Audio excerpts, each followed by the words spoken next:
So can you guess which phone it is? Cue drum roll. That's right, it's the Essential PH1. So before you leave any hate comments, I understand this phone did not come out in 2018. It came out in 2017. However, it totally dropped off the face of the earth in 2018. When this phone came out, or prior to it when it was being teased, it was one of the most anticipated phones of the year and arguably all time for Android because it was made by the creator, the father of Android. So it's going to be amazing. I think early on they leaked about the titanium outside exterior and the build quality, and you know how the updates were going to come nearly immediately when Android updated, and that's all great. And then we learned about all the specs of the phone.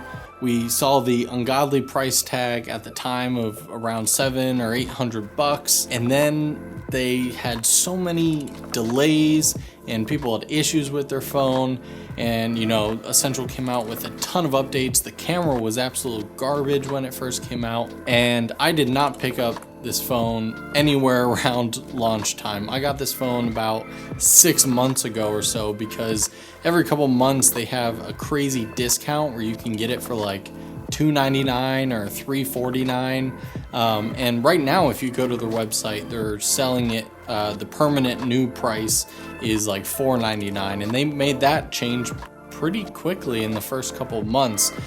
You can tell they vastly overestimated the price on that. Different things like the connectors at the top for the 360 camera I was excited for because you know, the 360 cam is cool, and then I was excited for hopefully a bunch of other attachments to come up, kind of like the new red hydrogen phone. But unfortunately, any phone that has attachments to it just seems to really disappoint because they never come out with any other accessories, and that's usually because the phone flops and they rely too heavily on these external accessories that are promised for down the road. But anyway, I digress. In this video, I'm not really going to go over much of the specs. I really want to talk about just why it's one of the most forgotten phones. And the answer is pretty simple.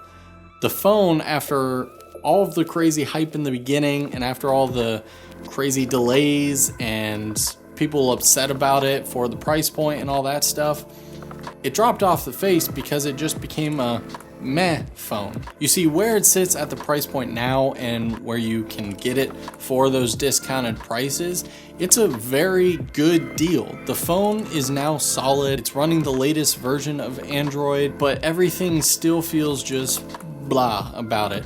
I sold my OnePlus 5 to get this phone. To this day, I am very sad that I did that because again, it's funny. The screen quality is great. It's Quad HD display. There's not much scroll lag. I know that was a lot of complaints in the beginning. Scrolling through Twitter, Instagram, the Google Chrome, whatever, is plenty fine and smooth. I have no issues there. Scrolling between apps. I hate the new multitasking thing, but that's an Android issue, not a thing.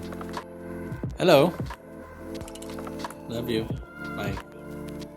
Always answer your wife's phone. Always answer a phone call from your wife. You get what I mean. Photos from this thing, in my opinion, were total crap. Like, I mean, definitely on par with like a $299 phone or like a 3 or 4 year old phone. If you were outside in very bright conditions, it was okay. But low light, close-ups, there's like no depth of field, super grainy and noisy, and just not good at all. Actually, just a couple weeks ago, Jackson Hayes, shout out to him, helped me install the Google Cameras APK. So now I have that. It made everything a little bit better. I like the HDR plus mode. The shutter's very slow in that mode, but it gives you a better image. And I usually am not in situations where I have to take a super fast photo. And again, this phone is so meh that if I do want to get a really good quick photo, I'm pulling out my iPhone. There's no way I'm trusting it to the Essential phone. You know, and again, I know I'm talking a lot of trash about this phone, but the build quality is second to none. I mean, this thing has almost encountered no scratches or blemishes of any kind. I've never had a case on it. I have a slick wrap skin on the back, the sides, the railing, I mean that titanium and the strong glass on the front. There's almost no scratches whatsoever, even hairline scratches. And so that is really awesome. And again, the software is near stock Android. The updates come out super fast, and all the specs are pretty on par. So I have a hard time, and I've had a hard time writing out the outline for this review because I want to love it so bad, and I think everyone else did as well.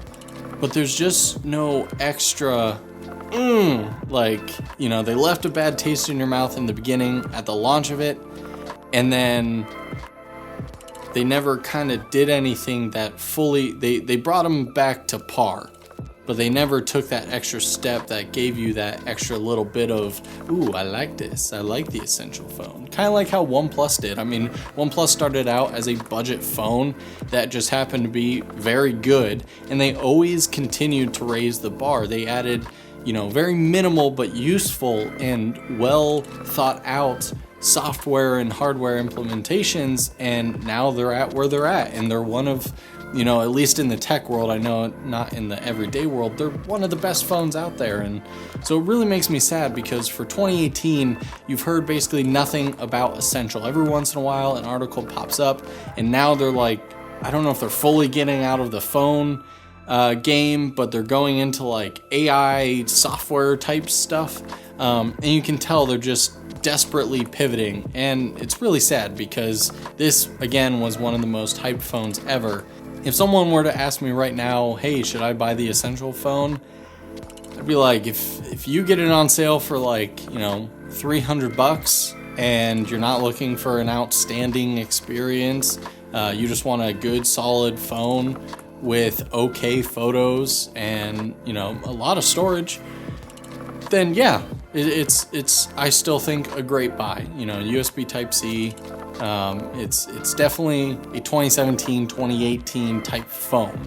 But if you're looking for something that, you know, is gonna blow you away, get the OnePlus or any other flagship phone.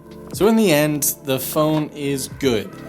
It has all of the essentials. Yeah, I had to slip at least one essential joke in there. I mean, how could I not? I gotta follow in line of every other Essential phone review out there. Anyway, thanks so much for watching, guys, and I hope you have a fantastic rest of your day.